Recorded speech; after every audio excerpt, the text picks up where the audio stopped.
Bharat Mata ki Jai! And now, ladies and gentlemen, we welcome from the whole team of the Embassy of India here, our beloved, our honorable, हमारे पूजनीय, हमारे अग्रगण्य, हम सब के प्रिय, Shri Narendra Modi ji, our honorable Prime Minister of India.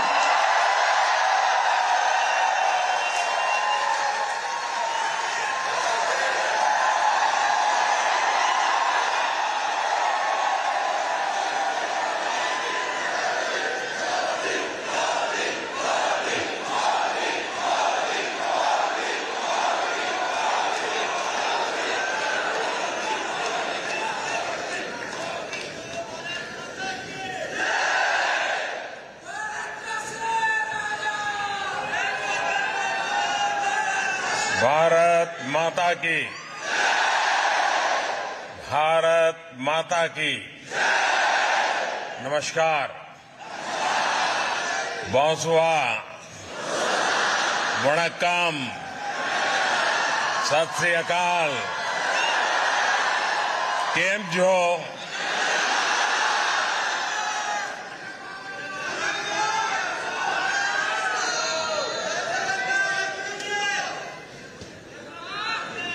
आज का ये नजारा,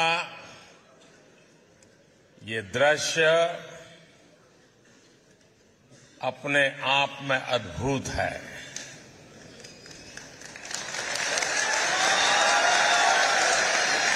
ये उत्साह अभूतपूर्व है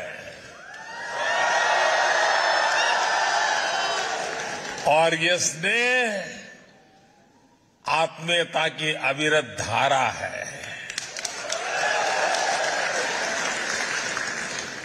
ये स्वागत उल्लास से भर देने वाला है। देश से दूर जब मैं भारत माता की जय का आह्वान सुनता हूं, कहीं से आवाज आती है नमस्कार, तो ऐसा लगता है जैसे घर आ गया हो।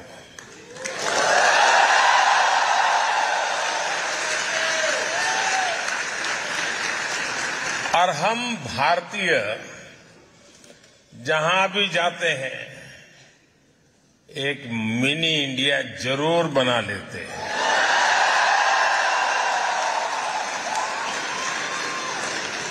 और मुझे आज बताया गया कि आज इस समारोह में बहुत लोग ऐसे हैं जो 11-11, 12-12 घंटे सफर करके यहां पहुंचे हैं।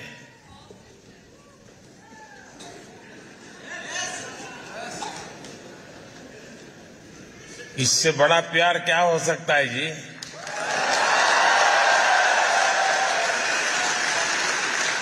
और हम जानते हैं कि टेक्नोलॉजी के जमाने में किसी के लिए भी घर बैठ करके मोबाइल फोन पर लाइव टेलीकास्ट सुनना कोई मुश्किल काम नहीं है। लेकिन उसके बावजूद भी इतनी बड़ी तादाद में इतने दूर से लोगों का आना, समय निकाल करके आना, और मेरे लिए तो ये एक बहुत बड़ा सौभाग्य का अवसर है कि मुझे आप सबके दर्शन करने का अवसर मिला है।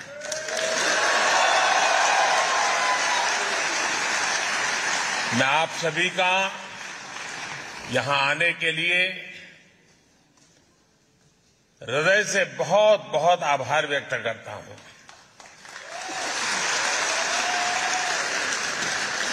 साथियों, मैं इससे पहले भी कई बार फ्रांस आ चुका हूं, लेकिन इस बार मेरा फ्रांस आना और भी विशेष है। कल फ्रांस का नेशनल डे है। मैं फ्रांस की जनता को बहुत बहुत बधाई देता हूं।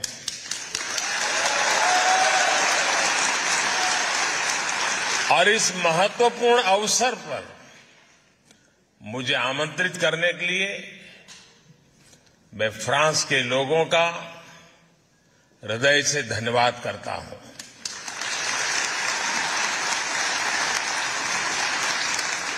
आज दिन में प्राइम मिनिस्टर एलिजाबेथ बॉर्न मुझे एयरपोर्ट पर रिसीव करने आई थी।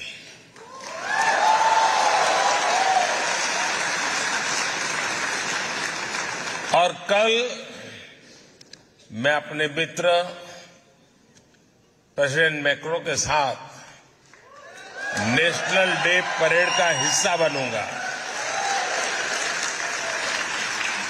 ये आत्मीयता सिर्फ दो देशों के नेताओं के बीच नहीं है, बल्कि ये भारत फ्रांस की अटूट दोस्ती का प्रतिबिंब है, रिफ्लेक्शन है।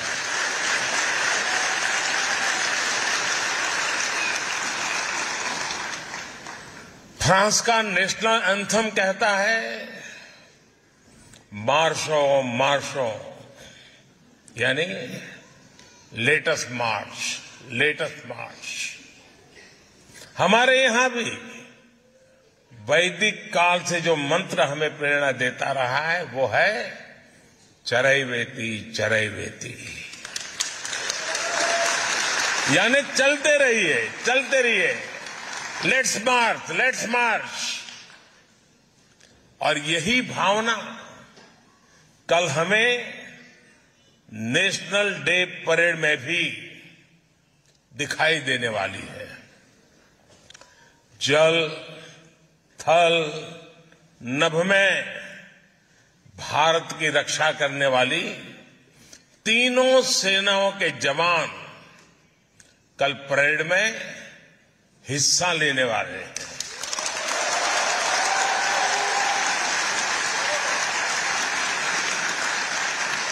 और ये जो संघ है ना,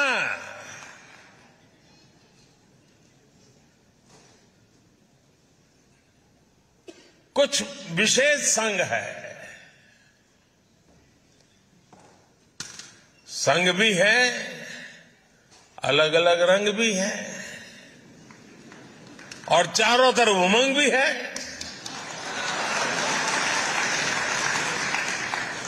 ये वाकई अद्भुत है। भारत फ्रांस की स्ट्रेटेजिक पार्टनरशिप के 25 साल के उत्सव का इससे बेहतर तरीका और क्या हो सकता है। साथियों, आज दुनिया नए वर्ल्ड ऑर्डर की तरफ बढ़ रही है। भारत का सामर्थ्य और भारत की भूमिका बहुत तेजी से बदल रही है। भारत इस समय G20 का प्रेसिडेंट है।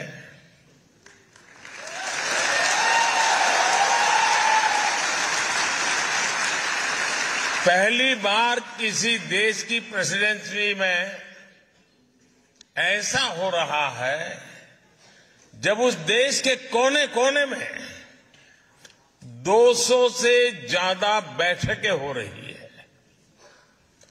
पूरा G20 समूह भारत के सामर्थ्य को देख रहा है, उससे मंत्रमुग्ध है। क्लाइमेट चेंज हो, ग्लोबल सप्लाई चेन हो, आतंकवाद हो, कट्टरवाद हो, हर चुनौती से निपटने में भारत का अनुभव, भारत का प्रयास दुनिया के लिए मददगार साबित हो रहा है।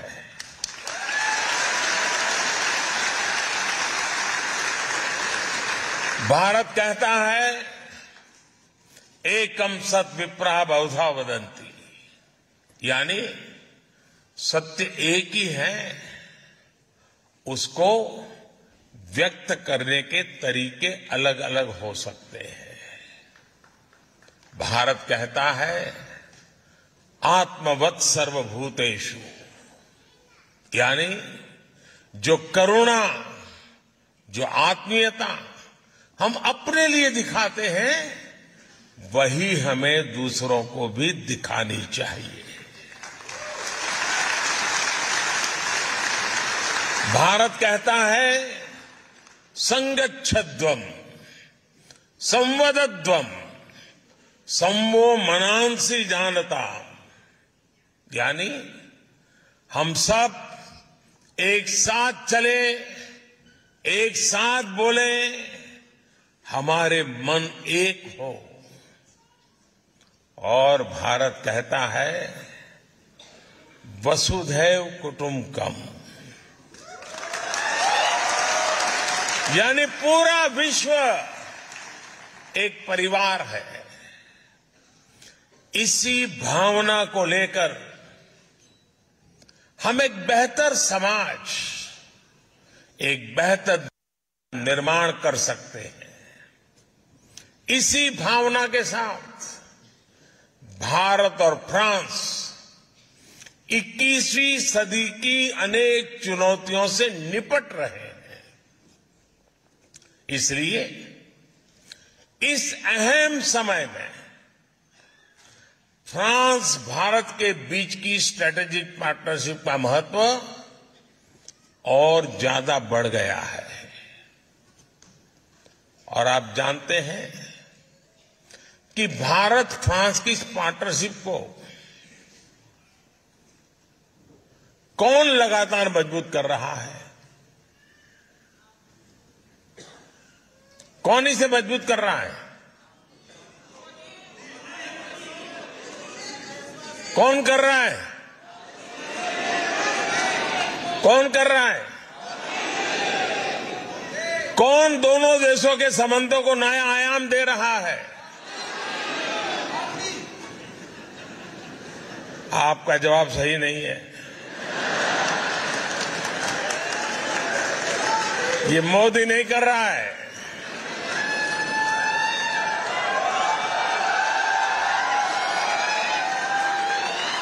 ये सब आप लोग कर रहे हैं।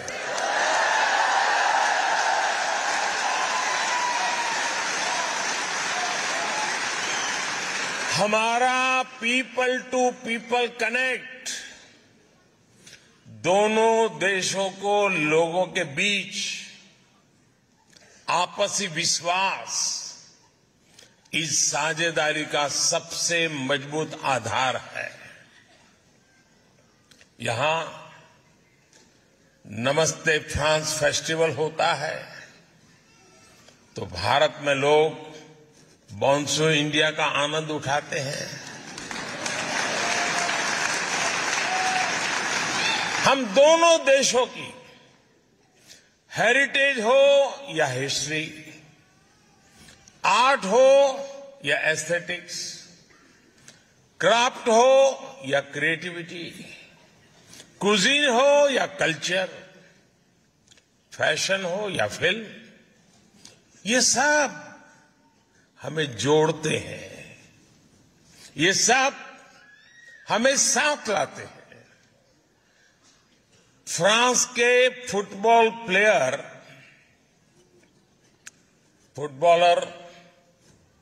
उनकी पॉपुलैरिटी तो आप इंडिया आकर के देखिए। किलियन मापे के जितने फ्रेंड्स फ्रांस में नहीं होंगे, उससे ज्यादा वो भारत के युवाओं में सुपरहिट है।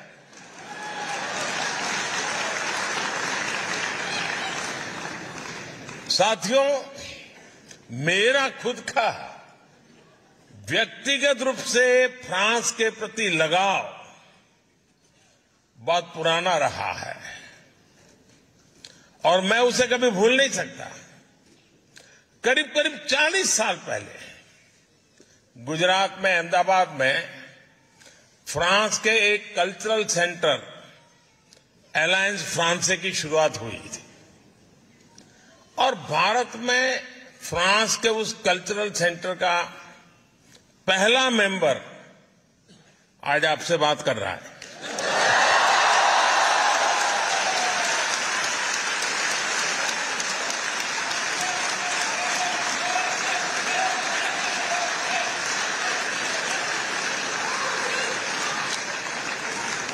और मजा इस बात की है कि कुछ साल पहले फ्रांस सरकार ने पुराने रिकॉर्ड में से मेरा वहां का आई कार्ड वो निकालकर उसका जेरोक्स मुझे दिया था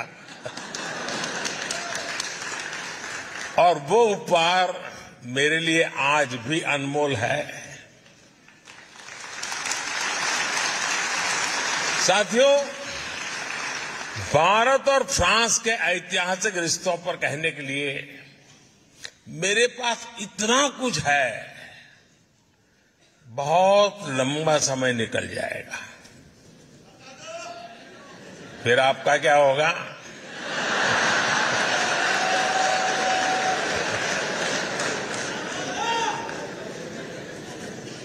मैं जब 2015 में फ्रांस आया था, नौ शपेल गया था, तब मैंने वहां प्रथम विश्व युद्ध में शहीद हुए हजारों भारतीय सैनिकों को श्रद्धांजलि दी थी।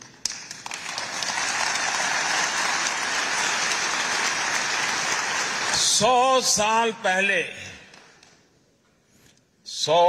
पहले ये भारतीय सैनिक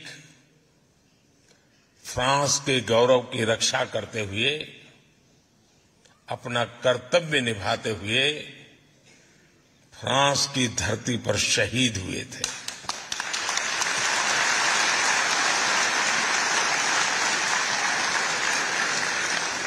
तब ये बड़ी इमोशनल पल है दोस्तों। तब जिन रेजिमेंट से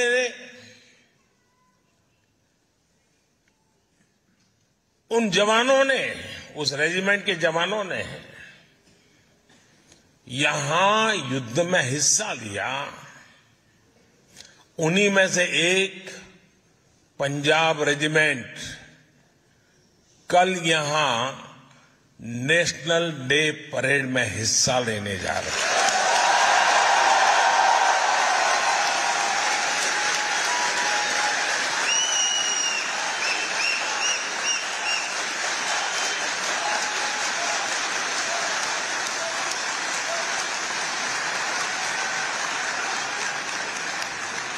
सौ साल का ये इमोशनल कनेक्ट सर्वोच्च बलिदान देने की परंपरा किसी की भलाई के लिए, ये कितनी बड़ी प्रेरणा है दोस्तों। कौन हिंदुस्तानी होगा जिसको इस बात का गर्व न हो।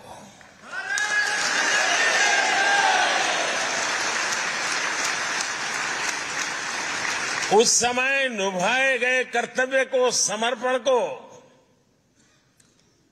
इस धरती पर आज इतने गौरव से, सम्मान से याद किया जा रहा है।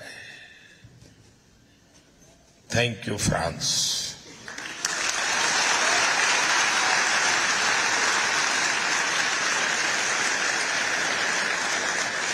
मुझे विश्वास है आज आप भारत फ्रांस के संबंधों को मजबूत बनाने के लिए जो कुछ कर रहे हैं, उस योगदान को मैं आपको बता रहा हूं, आपके लिए कह रहा हूं। आज आप जो कर रहे हैं उस कर्तव्य भाव को इतिहास में स्वर्ण अक्षरों में लिखा जाएगा।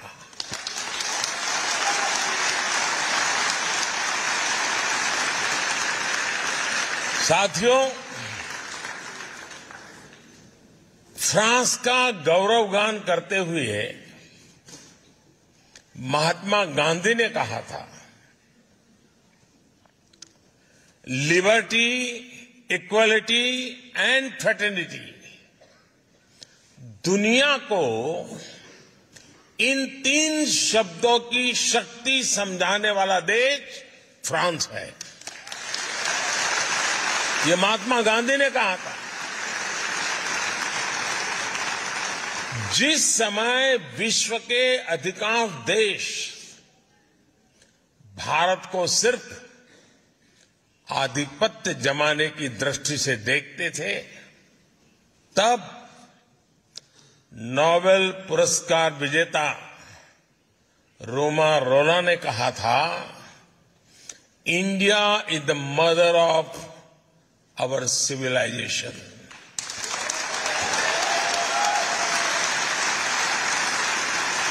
भारत का हजारों वर्ष पुराना इतिहास, भारत का अनुभव विश्व कल्याण के लिए भारत के प्रयासों का दायरा बहुत बड़ा है। भारत मदर ऑफ डेमोक्रेसी है और भारत मॉडल ऑफ डायवर्सिटी भी है। ये हमारी बहुत बड़ी शक्ति है, बहुत बड़ी ताकत है। मैं आपको एक उदाहरण देता हूं, एक एग्जाम्पल देना चाहता हूं। साथियों, हमारे यहां कहावत है कि कोस कोस पर बदले पानी, 4 कोस पर वाणी। यानी हर कुछ दूरी पर भारत में पानी का स्वाद बदल जाता है और वाणी यानी लैंग्वेज भी बदल जाती है। भारत में 100 से ज्यादा भाषाएं हैं, 1000 से ज्यादा बोलियां हैं। इन 100 से ज्यादा भाषाओं में हर रोज 32,000 अलग अलग न्यूज़पेपर छपा करते हैं।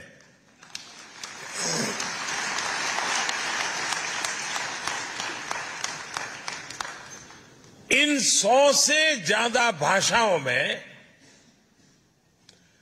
900 से ज्यादा न्यूज ब्रॉडकास्ट यानी चैनल्स पर, टीवी पर न्यूज ब्रॉडकास्ट होते हैं।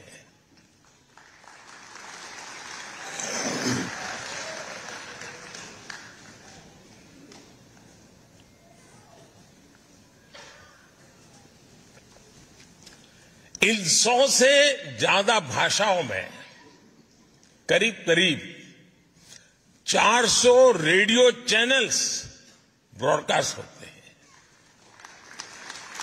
भारत में आज भी लिखने के लिए अनेक लिपियां हैं, स्क्रिप्ट्स हैं। हमारे लिए ये गर्व की बात है कि भारत अपनी इस महान परंपरा को आज भी जीवंत बनाए हुए है। भारत के स्कूलों में, भारत के अलग अलग कोनों में करीब करीब 100 भाषाएं पढ़ाई जाती हैं और बहुत से लोगों को ये पता नहीं होता कि दुनिया की सबसे पुरानी भाषा तमिल भाषा है।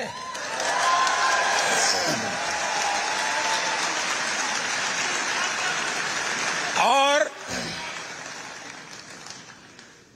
इससे बड़ा गर्व क्या हो सकता है कि दुनिया की सबसे पुरानी तमिल भाषा भारत की भाषा है, हम भारतीयों की भाषा है।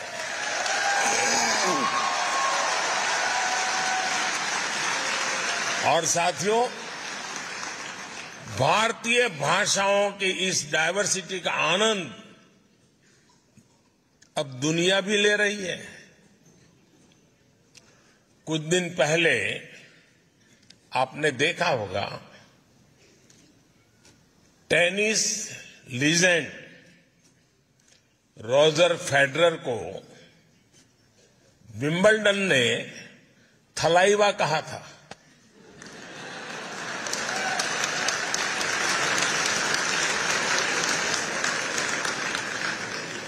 यही डायवर्सिटी हमारे लोकतंत्र की सबसे बड़ी ताकत है। आज इसी ताकत के दम पर हर भारतीय अपने सपने पूरे कर रहा है, देश और दुनिया को आगे बढ़ा रहा है।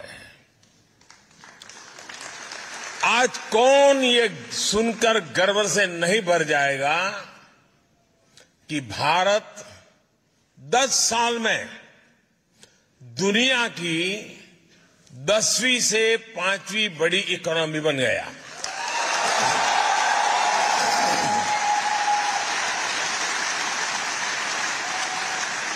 और ये गर्व सिर्फ भारतीयों को ही नहीं होता है। आज पूरी दुनिया ये विश्वास करने लगी है कि भारत को $5 ट्रिलियन इकोनॉमी बनने में देर नहीं लगेगी।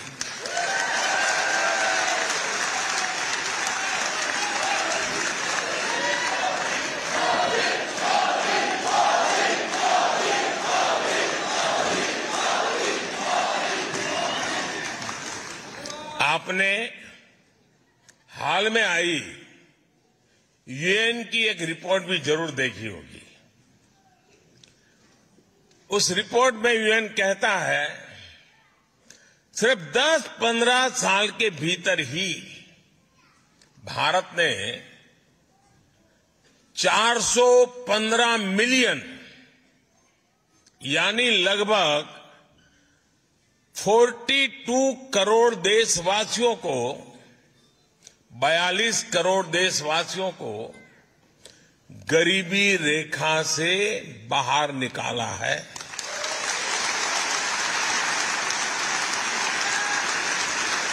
आप कल्पना कर सकते हैं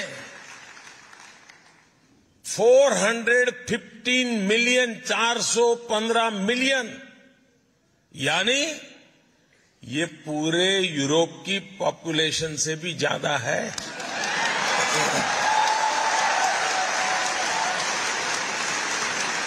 ये पूरे अमेरिका की पॉपुलेशन से भी ज्यादा है। आईएमएफ की भी एक स्टडी कहती है कि भारत में एक्सट्रीम पॉवर्टी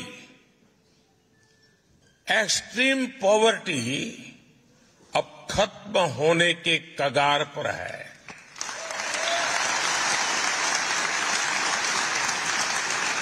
भारत जब इतना बड़ा काम करता है तो इसका फायदा सिर्फ हमें ही नहीं, सिर्फ भारत को ही फायदा होता ऐसा नहीं, लेकिन पूरी मानवता को लाभ होता है। भारत के आगे बढ़ने से दुनिया के डेवलपमेंट पैरामीटर्स बदलते हैं, उनमें सुधार में एक उछाल आ जाता है और दुनिया के दूसरे गरीब देशों को भी विश्वास आता है कि हां, हालात बदल सकते हैं, गरीबी दूर हो सकती है। साथियों, फ्रांस की ये धरती इस बात की गवाह है कि किसी भी देश में परिवर्तन के पीछे परिश्रम होता है, उस देश के नागरिकों का पसीना होता है। भारत की धरती भी आज एक बड़े परिवर्तन का गवाह बन रही है। इस परिवर्तन की कमान भारत के नागरिकों के पास है, भारत की बहनों बेटियों के पास है, भारत के युवाओं के पास है।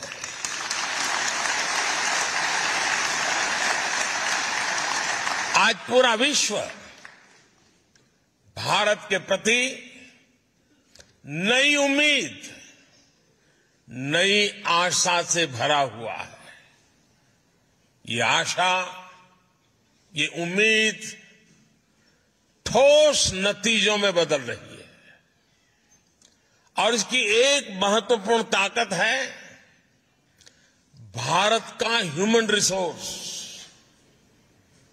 ये ह्यूमन रिसोर्स संकल्पों से भरा हुआ है, साहस करने की वृत्ति वाला है। ये भारत की डेमोक्रेटिक वैल्यूज के साथ मानवता के कल्याण के लिए मजबूती से कदम आगे बढ़ा रहा है। साथियों, आज का भारत अपनी वर्तमान चुनौतियों, दशकों से चली आ रही समस्याओं, उनका स्थायी समाधान कर रहा है।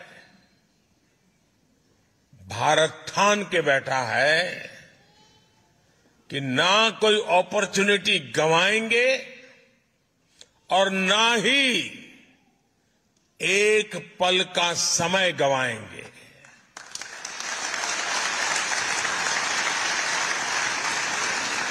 हम पूरी ताकत से देश के भविष्य को उज्जवल बनाने, आने वाली पीढ़ियों के भविष्य को उज्जवल बनाने में जुटे हैं। और मेरे साथियों, मैं आपको कहना चाहता हूं, मेरी तरफ से कहना चाहता हूं, मैं भी संकल्प लेकर के निकला हूं।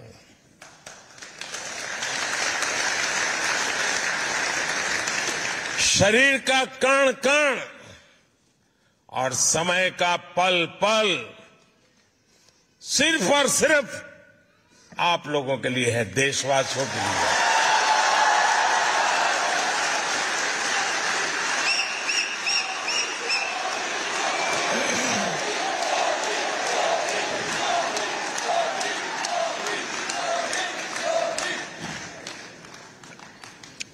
साथियों, आज टेक्नोलॉजी के प्रभाव को हम पल पल महसूस करते हैं। दुनिया टेक्नोलॉजी ड्रिवन है। आज भारत के 25,000 से अधिक स्कूलों में 80 लाख से ज्यादा बच्चे अटल टिंकरिंग लैब्स में इनोवेशन की एबीसीडी सीख रहे हैं। हमने 21वीं सदी की आधुनिक जरूरतों को देखते हुए नई नेशनल एजुकेशन पॉलिसी लागू की है। आज का भारत विमेन लेड डेवलपमेंट को आधार बनाकर आगे चल रहा है। और ऐसा नहीं है कि भारत में सिर्फ एक ट्राइबल विमेन, एक आदिवासी महिला भारत का प्रेसिडेंट के रूप में हम सबका मार्गदर्शन कर रही है। हमारा नेतृत्व कर रही है। आज भारत में लड़कियां भी हर सेक्टर में लीडरशिप की भूमिका में दिख रही है। हायर एजुकेशन में गर्ल्स एनरोलमेंट लगातार बढ़ रहा है और मुझे खुशी है कि यहां नेशनल डे परेड में हिस्सा लेने आए दस्ते में कई विमेन ऑफिसर्स हैं, विमेन पायलट शामिल है।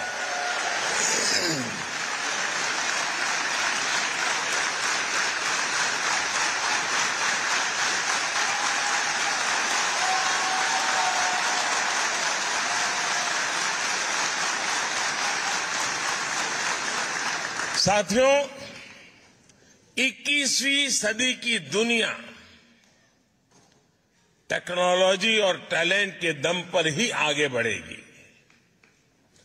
भारत और फ्रांस के बीच साझेदारी का ये बहुत बड़ा आधार है। हमारा स्पेस प्रोग्राम इसका प्रमाण है। थुम्बा में जब साउडिंग रॉकेट स्टेशन के निर्माण की बात आई तो फ्रांस ही था जो मदद के लिए आगे आया। उसके बाद से हम दोनों देशों ने स्पेस सेक्टर में बहुत लंबा सफर तय किया है। आज हम एक दूसरे के सैटेलाइट्स लॉन्च कर रहे हैं और आपको खुशी होगी, अभी जब मैं आपसे बात कर रहा हूं तो भारत में चंद्रयान 3 की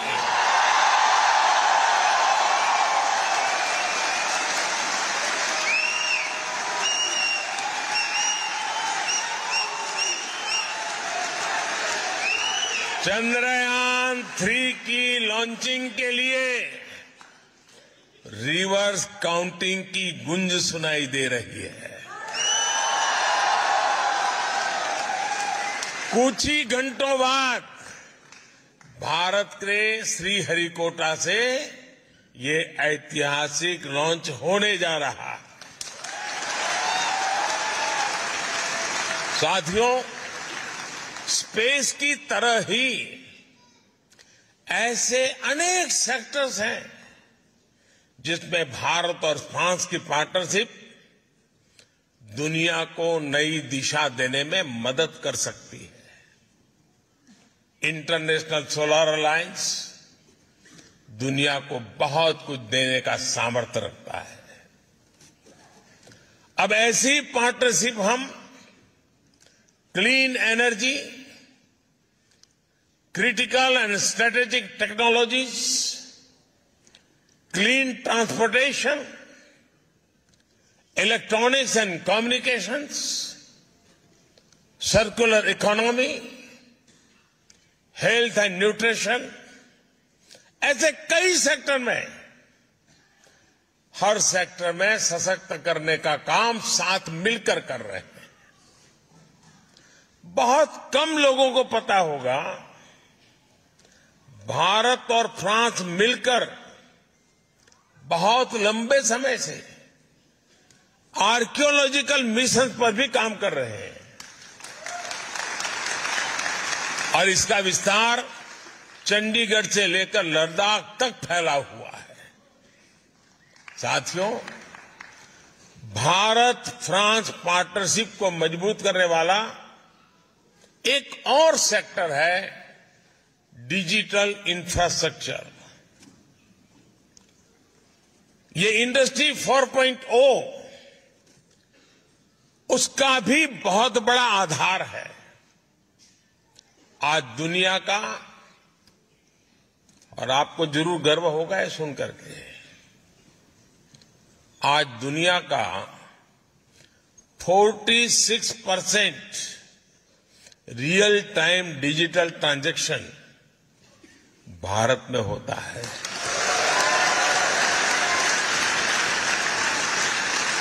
और मैं आपको भी चुनौती देता हूं कि अगली बार आप भारत में आए तो जेब में एक भी पैसा लिए बिना निकलिए घर से। खाली जेब,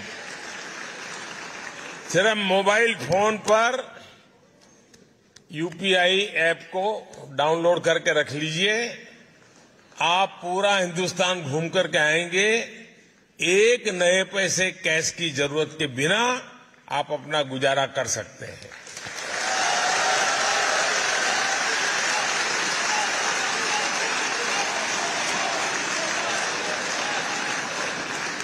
आज भारत में banking service 24/7 any time anywhere लोगों की फिंगर टिप पर है। डायरेक्ट बेनिफिट ट्रांसफर गवर्नेंस का हिस्सा बन चुका है। भारत का यूपीआई हो या फिर दूसरे डिजिटल प्लेटफॉर्म्स, ये देश में बहुत बड़ा सोशल ट्रांसफॉर्मेशन लाए हैं। और मुझे खुशी है कि भारत फ्रांस इस दिशा में भी मिलकर काम कर रहे थे। फ्रांस में भारत के यूपीआई के उपयोग को लेकर भी समझौता हो गया है।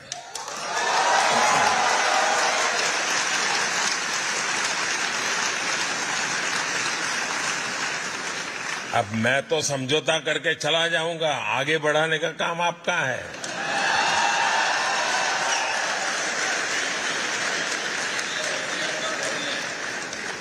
साथियों, आने वाले दिनों में इसकी शुरुआत आईफेल टावर से की जाएगी।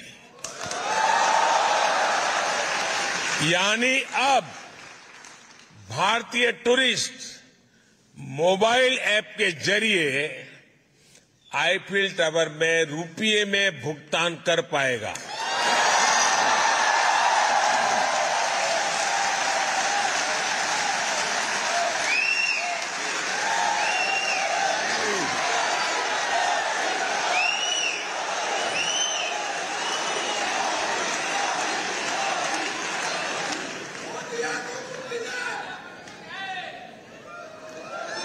हाँ, मोदी है तो मुमकिन है, लेकिन आपकी आवाज ठीक नहीं कर सकता है।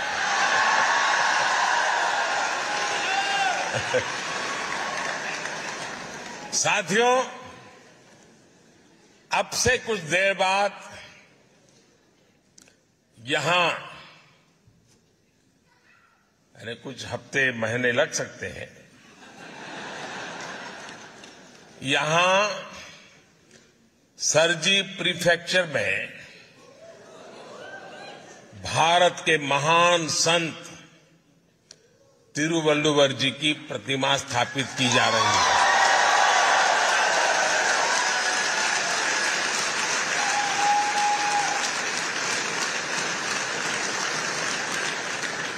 और संत तिरुवल्लुवर जी ने कहा था,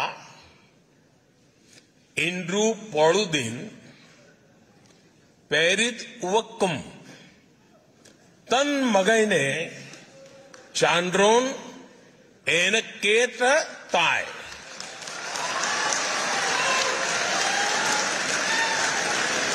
तमिल भाषी वाले मित्र तो समझ गए, लेकिन औरों को बताता हूं। इसका अर्थ बहुत ही मार्मिक है और तिरुवल्लुवर जी ने सदियों पहले ये ज्ञान हमें दिया है। इसका मतलब है, जब एक मां अपनी संतान की प्रशंसा एक विद्वान के रूप में सुनती है, तो मां को इतना आनंद होता है, मां इतनी खुश होती है जितना उसके जन्म के समय भी नहीं हुई थी। यानी संतान के जन्म पर जितनी खुशी हुई, उससे ज्यादा खुशी जनता की अपने संतान की सफलता पर होती है। मां के लिए कहा है। और इसलिए जब आप विदेश में नाम कमाते हैं, जब दुनिया आपकी प्रशंसा करती है, तो मां भारती को भी वैसी ही खुशी होती है।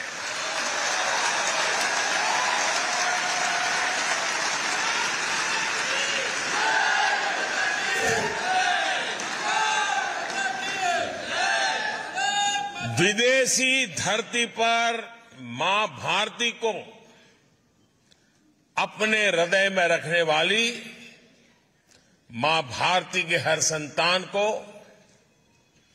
मैं भारत का ब्रांड एम्बेसडर मानता हूं। आप भारत के राष्ट्रदूत हैं। मैं जानता हूं कि भारतीय कहीं भी रहे, लेकिन अपना दिल भारत के लिए भी धड़कता है।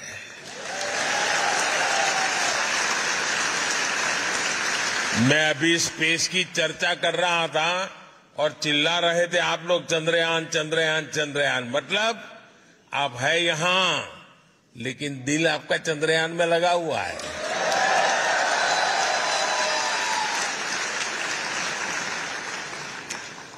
इसलिए ही फ्रांस सहित पूरी दुनिया में फैला हुआ हमारा जो इंडियन डायस्पोरा है, उस इंडियन डायस्पोरा ने रेमिटेंस का नया रिकॉर्ड बना दिया है। आप लोगों ने नया रिकॉर्ड बनाया है। बताऊं आपको? आपको पता नहीं है ना? हाँ। कोई बात नहीं, आपके पराक्रम के गीत भी मैं गाता रहता हूं।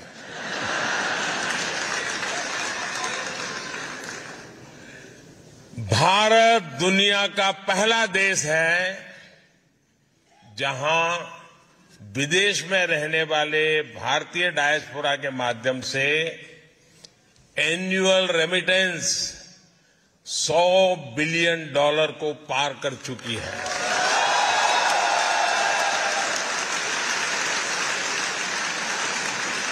और खुशी की बात है कि आपका ये योगदान निरंतर बढ़ रहा है। लेकिन मेरा आपसे एक और आग्रह है। मैं आपसे आग्रह तो कर सकता हूं ना?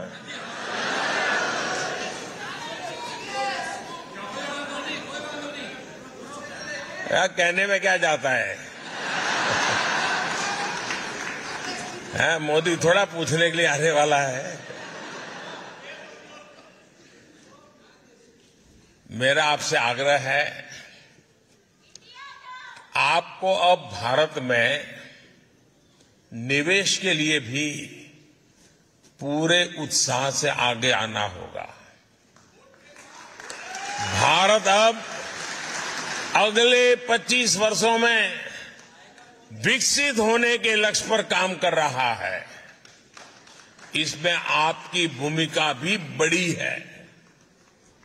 आप जिस भी सेक्टर में काम कर रहे हैं, उससे जुड़ी संभावनाओं को जरूर भारत में एक्सप्लोर करें। आज हर इंटरनेशनल एजेंसी कह रही है कि भारत आगे बढ़ रहा है, भारत ब्राइट स्पॉट है। भारत में इन्वेस्टमेंट की अभूतपूर्व अपॉर्चुनिटी बन रही है। आप भारत में इन्वेस्ट करिए। और आप जो जब कह रहा हूं ना, तो बाद में शिकायत मत करना कि मोदी ने तो बताया ही नहीं था। अभी अवसर है, और मैंने तो लाल किले से कहा था, यही समय है, सही समय है।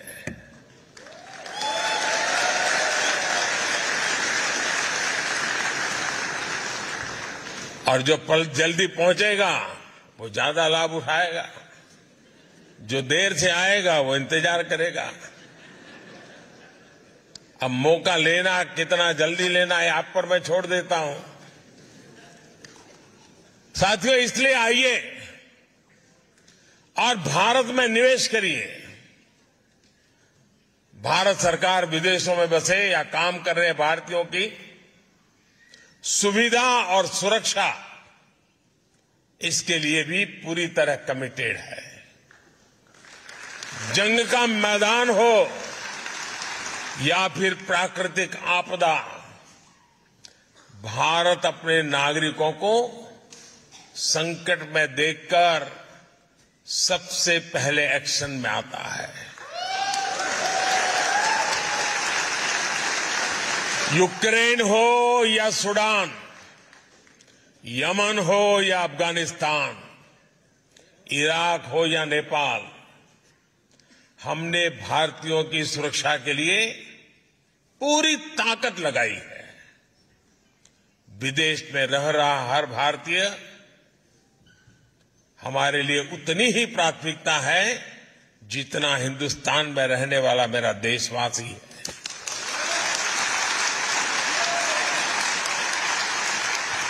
कुछ वर्ष पहले जब नीति आयोग बना तो हमने इंडियन डायस्पोरा के सामर्थ्य और योगदान को उचित स्थान दिया है। इसमें मुझे कहते हुए खुशी है कि रीयूनियन आइलैंड में ओसीआई कार्ड को लेकर जो दिक्कतें थी अब वो दूर हो गई है। अब वहां ओसीआई कार्ड इश्यू होने लग गए हैं। अब हम कोशिश कर रहे हैं कि मार्टिनिक और ग्वादेलूप में भी इसका समाधान निकाला जाए। साथियों, फ्रांस सहित अनेक देशों में अनेक साथी ऐसे हैं जो एकेडमिक से जुड़े हैं, रिसर्च से जुड़े हैं, टीचर है, प्रोफेसर्स हैं।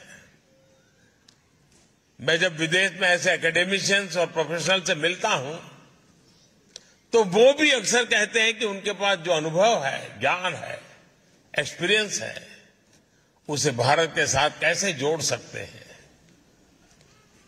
और मैं आपको एक खुशखबरी देता हूं, इनकी इस इच्छा को भी हमने मान रखा है। ऐसे साथियों के लिए भारत के इंस्टीट्यूशंस में पढ़ाना अब आसान किया गया है।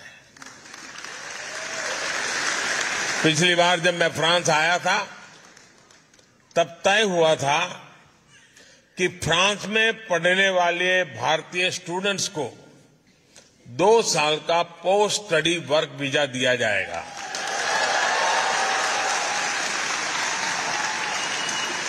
अब ये भी निर्णय लिया गया है कि फ्रांस में मास्टर्स करने वाले भारतीयों को 5 साल का long term post study visa दिया जाएगा।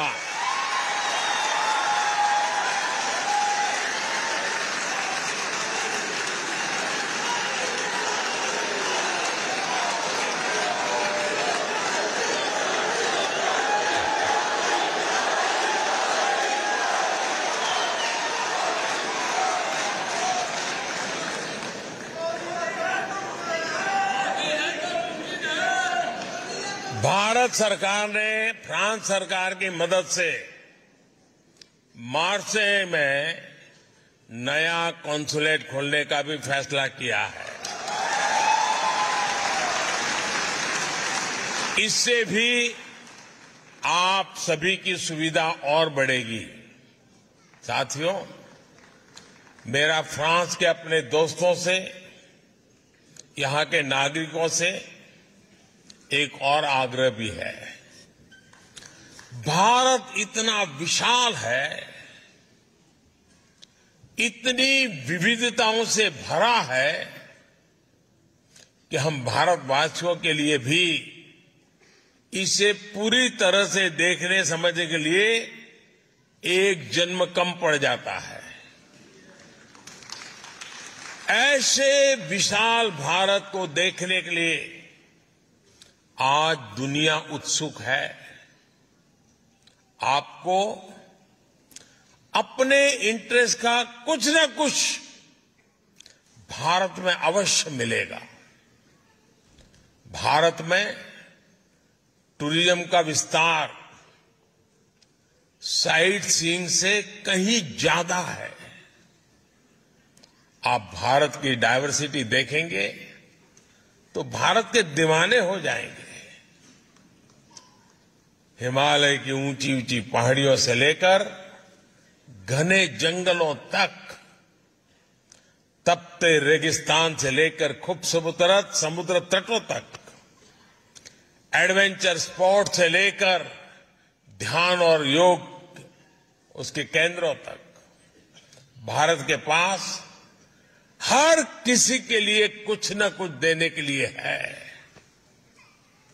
भारत की इस डायवर्सिटी को फील करने के लिए, उसे समझने के लिए हमारे फ्रेंच दोस्तों को भारत लाना ये आप सबकी जिम्मेवारी है।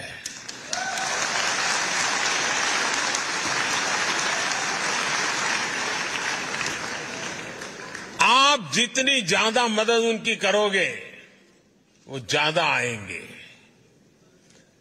मेरे भारत के आप मेरे भाई बहन, मेरे इंडियन डायस्पोरा इस काम को बखूबी कर सकते हैं।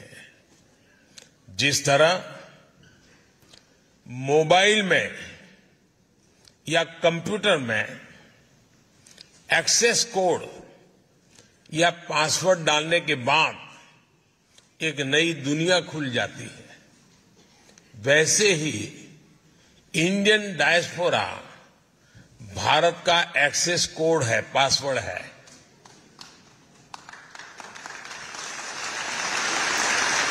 भारत में टूरिज्म बढ़े, इसे भी आप अपना मिशन बनाइए। भारत आने का मतलब है हजारों साल की विरासत का अनुभव करना, इतिहास का अनुभव करना। आप भारत आएंगे तो भारत की विरासत के साथ साथ ही विकास की भी गति देखेंगे। साथियों, हम संकल्प करें, हमारी पूरी क्षमता से, हमारे अनुभव से, हमारे संपर्कों से, संबंधों से फ्रांस के नागरिकों को बहुत बड़ी मात्रा में भारत के साथ जोड़े। आप जब आए तो उनको भारत लेके आए, आप उनको भारत जाने के लिए प्रेरित करें। हमारा पीपल टू पीपल कांटेक्ट बढ़ेगा तब सिर्फ टूरिज्म नहीं बनता है, वो तो होता ही जाता है, लेकिन उससे जो अपनेपन का सामर्थ्य पैदा होता है ना, वो पीढ़ी दर पीढ़ी की एक अनमोल विरासत बन जाती है। और मुझे विश्वास है दोस्तों कि आप कभी इसमें पीछे नहीं रहेंगे। आप इतनी बड़ी तादाद में आए, आप सबके दर्शन करने का मुझे अवसर मिला। मैं आपका हृदय से बहुत बहुत आभार व्यक्त करता हूं, बहुत बहुत धन्यवाद करता हूं। हमारे साथ बोलिए भारत माता की,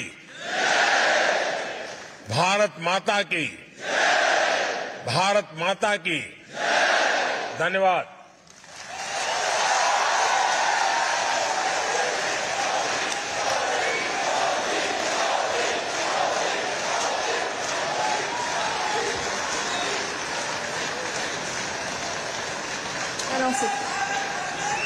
हमारे प्रधानमंत्री prime minister honourable Narendra Modi को हम धन्यवाद देते हैं। उनके भावपूर्ण, हृदय स्पर्शक एवं प्रेरणापूर्ण इस शब्दों के लिए हम धन्यवाद देते हैं।